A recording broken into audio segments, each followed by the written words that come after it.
Sozinha, mas não vazia, ela entrega-se à despedida lenta e inevitavelmente da vida terrena.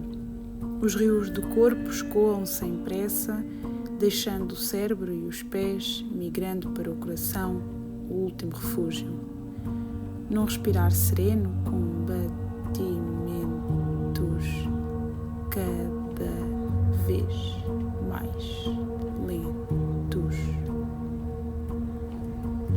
O ar entra e sai num ritmo já distante, cada batida espaçada, cada intervalo mais longo. Há muito se despediu das palavras, dos dizeres. Agora os cheiros esvanecem. Com o olhar vago, mas presente na cerimónia de despedida, ela não resiste, solta-se, rendendo-se ao fio umbilical que a prende à terra-mãe. Desliga-se, de forma serena, tão leve como um sussurro. Seguro-lhe a mão esquerda, fico do seu lado esquerdo também. O medo habita-me, mas permaneço. Então toco-lhe o coração com as palavras. O fim acontece diante de mim, o fim da vida. O último respirar despede-se. Ela apneia-se. Os últimos momentos que passei com a minha avó foram incríveis. Nós sempre tivemos assim uma relação muito próxima e de muita cumplicidade até. E ela teve um cancro do pâncreas e os últimos tempos foram assim hospitais e tudo mais, mas ela faleceu no hospital, mas estava já em casa, pronto, estava a passar um período em casa de cada filho e eu fui visitá-la e foi muito incrível porque ela sabia que ia morrer e ela estava tipo a despedir-se de nós, então ela disse algo do género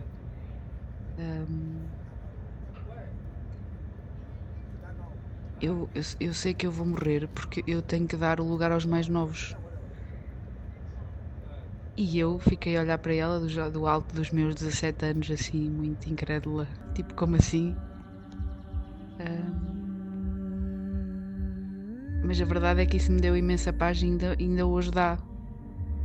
Porque ela foi muito tranquila e o facto dela também estar com esse entendimento do que é que estava a acontecer com ela também nos permitiu a nós, quem estava à volta dela, vivermos a morte dela de uma forma bastante saudável, apesar de, claro, que temos saudades e penso nela muitas vezes, mas é com muito amor no coração, porque eu sei que ela foi. Eu sei que ela foi em paz. O último dia de vida passado no hospital, Tia. Regressa a casa ao fim do dia, quase noite, com ar meio desfalecido de quem já não está ali. À noite, bem mais tarde, sinto o seu rosto gelado, frio, o nariz, sobretudo, e o queixo. Aconchego e falo. Permito não. Sinto que continuar é difícil, então irá encontrar-se com outras almas maravilhosas que enumero. Digo-lhe que será sempre, o grande amor da minha vida. Me aconchego e vou-me deitar ao lado, na cama ao lado.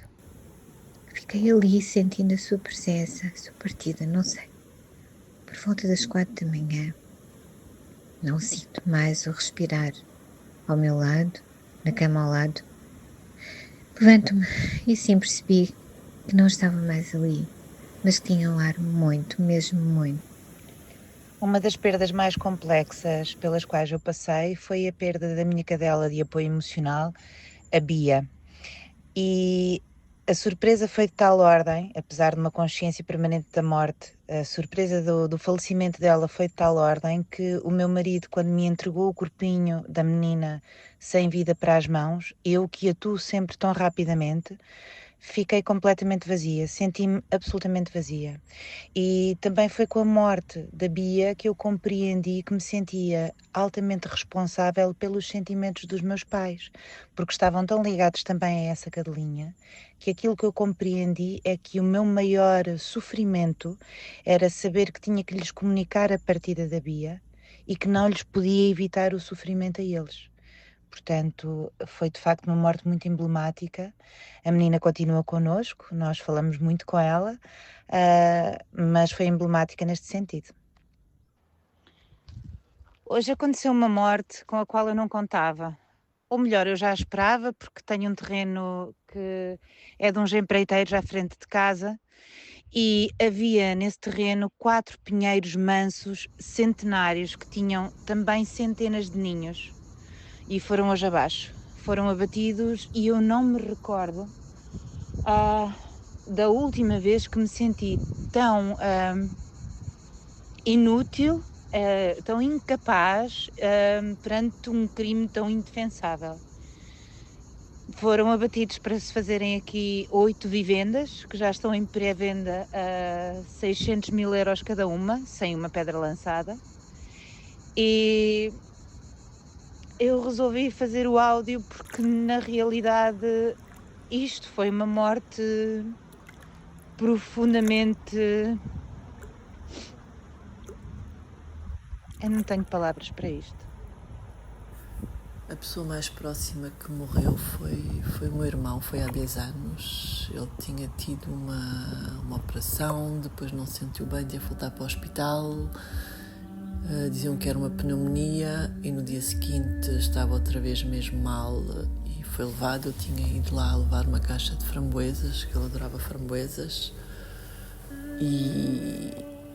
E pronto, foi levado pelos médicos para ver o que é que se passava e passou o resto do dia, o resto da noite, sem termos praticamente notícias, e no dia seguinte de manhã morreu.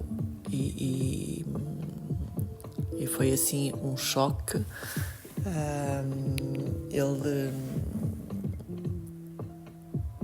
E para mim depois foi sentir que ele estava sozinho na casa mortuária do hospital, sem podermos ver, sem ter podido...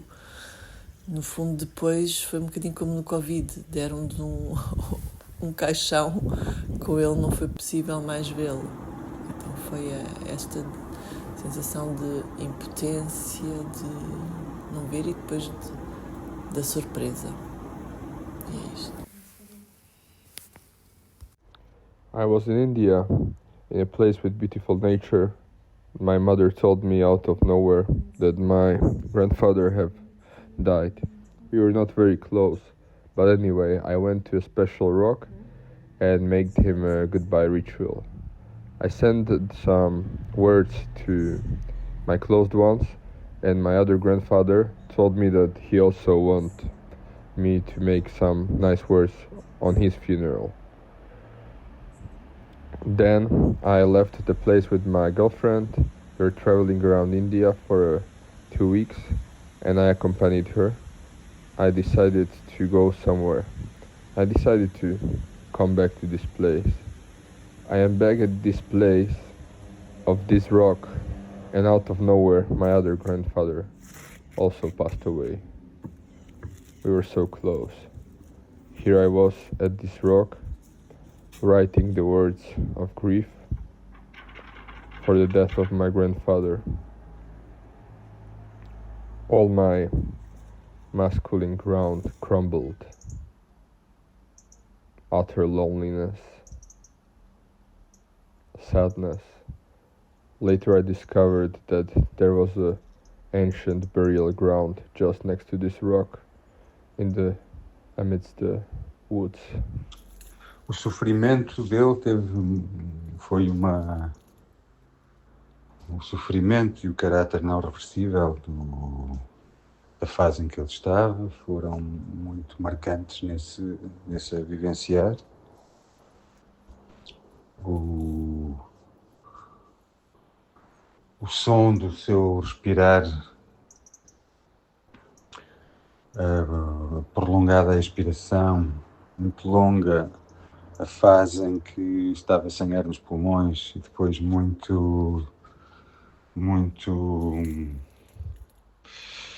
angustiada a fase de inspiração e de entrada de ar nos pulmões, como se fosse uma decisão de que ainda não conseguia deixar a vida ir-se, e que tardou mais de um dia, esta fase muito gráfica, auditiva dessa respiração. Está muito presente. A ideia de querer muito estar até ao fim e dar suporte e apoio até ao fim esteve muito presente. A ideia do absurdo de continuar com aquela vida naquele estado de sofrimento esteve muito presente.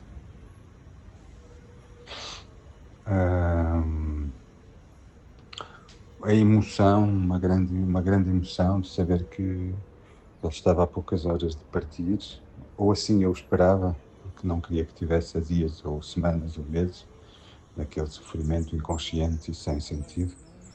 Estive muito presente também. E depois, conforme a noite foi avançando e aquela respiração se tornou uma respiração de passarinho até ao último suspiro em que se inverteu aquilo que eu tinha dito. O último suspiro foi uma inspiração de ar. Essa inspiração com os pulmões cheios manteve-se, ao contrário do que tinha sido até aí, manteve-se durante muito tempo. E foi claro que depois o último suspiro ia ser o último suspiro. Aí não houve dúvidas. E pronto, e o sentir do privilégio de estar nesse momento, e depois toda uma emoção. Toda uma emoção muito grande que continua a visitar e a revisitar-me. Desta ideia de que pronto, já não haverá construção de mais momentos, e também uma coisa que me ficou muito clara, apesar de ser um chavão, é que morreu alguém que tinha uma perspectiva da minha história pessoal, do meu crescimento, que mais ninguém tem. Portanto, essa ideia de que morreu uma narrativa minha, uma das mais completas narrativas da minha infância, adolescência e vida adulta. É isto. Acompanhei a minha avó nos últimos tempos de vida e quando ela partiu eu senti uma enorme gratidão, um enorme alívio, um enorme privilégio de ser sua neta. Senti uma nostalgia, mas uma grande presença e dignidade. Senti um profundo amor, um profundo bem-querer, um desejo enorme de que estivesse bem.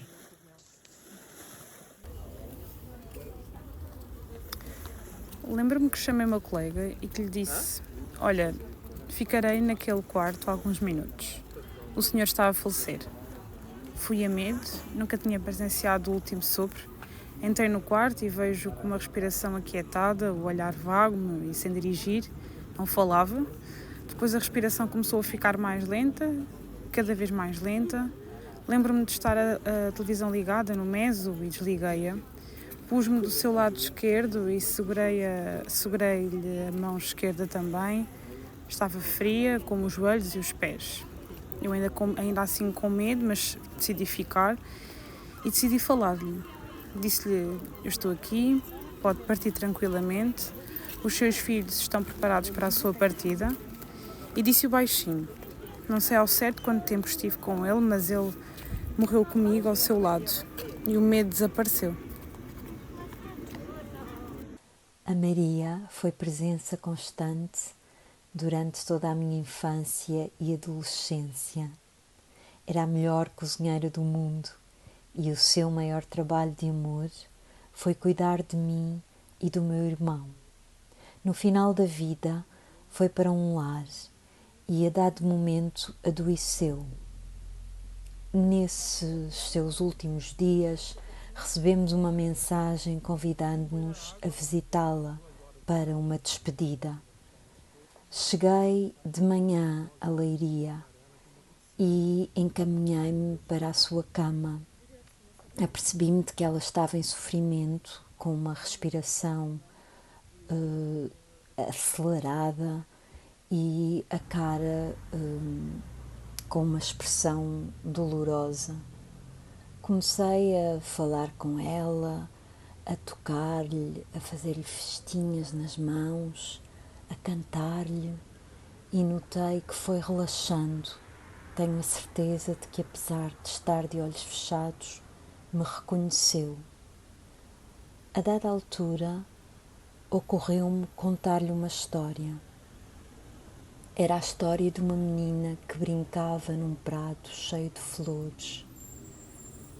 E essa criança ia explorando e subindo uma montanha até descobrir uma gruta. Caminhando por essa gruta, via uma estrela muito luminosa e, por fim, entrava nela. Nesse momento, a Maria partiu. E foi para mim uma grande alegria sentir que fui guiada para a acompanhar até à luz na sua passagem.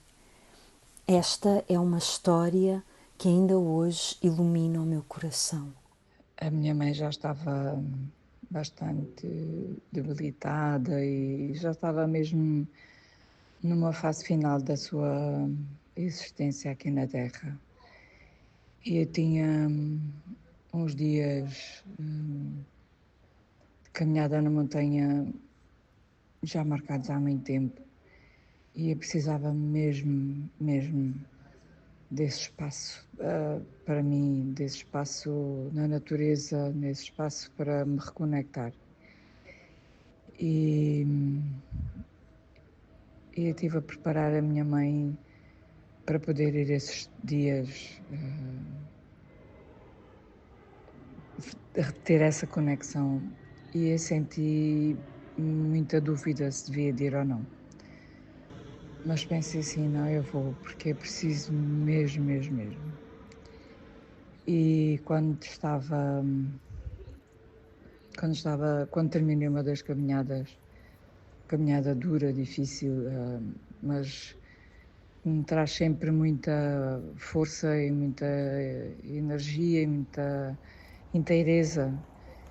E eu estava numa dessas caminhadas e quando terminei recebi uma mensagem da cuidadora da minha mãe em que dizia: estou achando a cor da sua mãe um bocadinho estranha.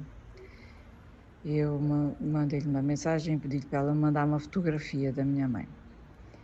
E ela mandou, e quando mandou eu percebi logo que a minha mãe estava por horas. E sabia que não conseguia chegar a horas. A minha ligação com a minha mãe era muito grande. E a da minha mãe comigo também. E de alguma forma havia esta necessidade de quase que algo me dizia que estava tudo certo. E nós preparámos as coisas e arrancámos. E houve uma determinada altura na viagem que eu silenciei e tive comigo e falei com a minha mãe. E disse: mãe, vá descansada, pode ir, nós ficamos cá e resolvemos as coisas todas. A mãe, vá tranquila e vá em paz, deixe-se ir, nós ficamos cá bem. E 5 minutos mais tarde, e fiquei ali com a minha mãe. 5 minutos mais tarde desta conversa com a minha mãe, eu recebi um telefonema da cuidadora a dizer que a sua mãe acabou de partir. E foi muito interessante porque eu senti a paz da minha mãe e senti quase que, na altura não percebi, mas hoje eu sei que foi a expansão dela. E foi no momento certo. na altura perfeita, e não me sinto nada culpada pelo facto de ter ido fazer as caminhadas, porque senti que era aquilo que eu devia, aquela decisão que eu devia tomar. E foi muito interessante porque talvez tenha sido por isso que a minha mãe foi naquela altura, porque ela também precisava de ir, que ela ia ficar acamada e eu sei que isso para ela era muito difícil. Ela já estava com uma demência grande e sei que aquilo ia ser difícil para ela. Então tudo me descansou imenso.